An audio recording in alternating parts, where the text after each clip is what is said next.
trabalhar, eu quero trazer para vocês os reflexos. Os reflexos são todos os números que vêm depois do ponto. Então, quando a gente vai fazer uma leitura de cor dentro da tabela de cor, nós temos um número antes do ponto, que é a altura de tom, que nós já conversamos em live anterior. E o número depois do ponto é um número que me representa o reflexo. Que luz que essa coloração vai ter.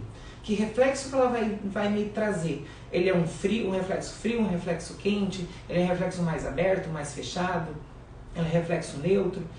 E como é que se desvendou isso? Como é que se criou isso? Foi criada uma tabela de número e cada número representa uma cor.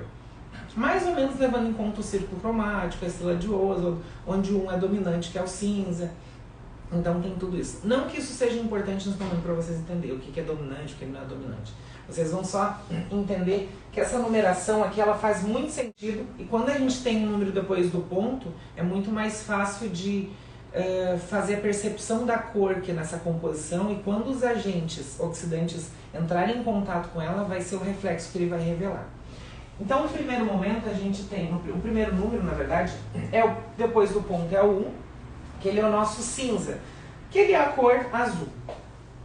Eu não sei porquê. Bom, provavelmente quando formularam isso, provavelmente o azul era uma cor que assustava. Então, por exemplo, eu não vou dizer, minha cliente tem um cabelo loiro azul, ou ela tem um cabelo castanho escuro azul. Assusta um pouquinho quando a gente fala cabelo azul. Mas a gente trouxe, foi criado isso como cinza. Mas, para que vocês entendam, o reflexo que ele vai me trazer é um reflexo azul, um reflexo frio, um reflexo mais apagado. Depois do ponto, o segundo número, nós temos o ponto 2. E o ponto 2, ele é o nosso violeta. Algumas tabelas de cor utilizam irisado. E depende da altura de tom, eu vou ter, por exemplo, o violine, o irisado, ou eu não sei se tem outro nome, mas se vocês lembrarem, mas são os nomes que tem. É irisado, violeta ou violine, violine. Mas ele é representado pela cor roxa mesmo, ele é, ou lilás a gente não utiliza, mas em nomenclatura de cor quando a gente trata de reflexo. Mas o violeta é o nosso roxo. Depois nós temos o ponto 3, que é o nosso amarelo, que é o nosso dourado. Então a gente ele vai ter o nome de dourado e a representação dele é amarelo. Então quando vocês verem o ponto 3 depois virem o número 3 depois do ponto, desculpa, vocês vão lembrar disso aqui, é a cor amarela, é a cor dourada. Depois se criou o cobre, e o cobre é a mistura do vermelho e amarelo, né, que é o nosso laranja.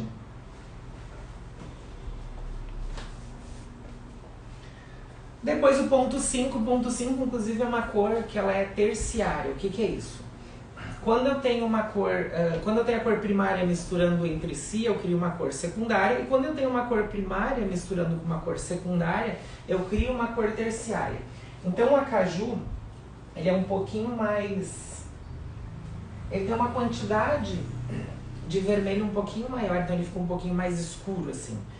Na composição de cor dele, quando a gente cria o círculo cromático, ele é um pouquinho mais perto do azul, assim, ele vai um pouquinho mais para cima do que o nosso violeta. Hoje não se usa mais acaju, né? Porque é uma cor que saiu de moda, assim. O pessoal usa o marsala, ou usa... Tem algumas outras nomenclaturas, né? Cupcake também já vi umas empresas colocando, mas ele é representado pelo número 5. Então vocês lembrando disso, fica muito mais fácil. Depois tem o ponto 6, que é nosso vermelho. Ele não mudou de cor, porque é muito mais fácil falar um loiro, escuro, vermelho, né? As pessoas não têm medo disso. Então, ele é representado pela cor vermelha.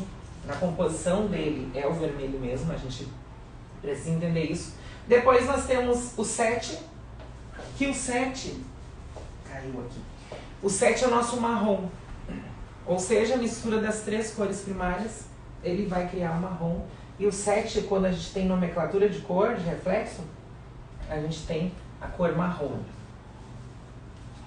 E aí se criou ao longo do tempo, daí isso é o mais recente, a cor mate. Antigamente o que nós utilizávamos? Nós utilizávamos ou o ponto 31 ou o ponto 13. Mas o que se entendeu? Que quando eu tenho o ponto 31, eu tenho maior quantidade de dourado. Quando eu tenho o ponto 13, eu tenho maior quantidade de azul. Daqui a pouco vocês vão entender isso. Mas vocês também vão ver algumas tabelas de cor representando o nosso mate dessa forma. Só que vocês precisam entender que um tem maior quantidade de azul e o outro tem maior quantidade de dourado. Por que precisam entender isso? Porque quando a gente tem o círculo cromático, a gente tem o que? O verde, ele é a mistura do azul com o amarelo. Que cor que falta? Vermelho. Para neutralidade. Então, para a gente neutralizar o tom vermelho, a gente precisa do verde. Só que o que acontece? Se eu tiver se eu tiver um vermelho mais claro, eu vou usar o ponto 13. Se eu tiver um vermelho mais escuro, eu preciso diluir isso. Então eu vou usar o ponto 31. Só que tem empresas que já deixam pronto, que é o nosso mate. Tem uma outra empresa que usa um outro nome. Mas lembrem sempre que é o nosso ponto 8, ou ponto 31, ou ponto 13. Alguma pergunta disso aqui? Acho que reflexo é muito mais fácil para quem já é cabeleireiro, porque é uma coisa que a gente vê no nosso dia a dia e consegue perceber. Rodrigo Campano, um dos nossos artistas. Seja bem-vindo, Rodrigo. Eu tô tão chique hoje que eu tenho um computador aqui do lado, eu consigo ver que vocês falando. Mas, Rodrigo, seja bem-vindo. Rodrigo faz cabelos incríveis, inclusive, é de São Paulo. Pessoal, alguma pergunta disso aqui? Então, o reflexo é isso aqui. A gente vai do 1 ao 8, tá? E a gente vai ter os reflexos representados por essas cores. 1 vai ser cinza, 2 violeta, 3 o dourado, que é o nosso amarelo, 4 cobre, e ele vai continuar cobre, né, que é o nosso laranja. O 5 é o acaju, que é uma mistura do violeta com um pouco mais de azul, que daí é aquele... a gente chama até de uva, né? Tem algumas... Eu não sei se aqui no Brasil a gente não tem, mas eu já vi até vinho, chamava red wine, alguma coisa assim. Depois o 7 o marrom, que é a cor neutra, né? E o nosso mate, que é o verde, que é o ponto 8, ou o ponto 31 ou o ponto 13.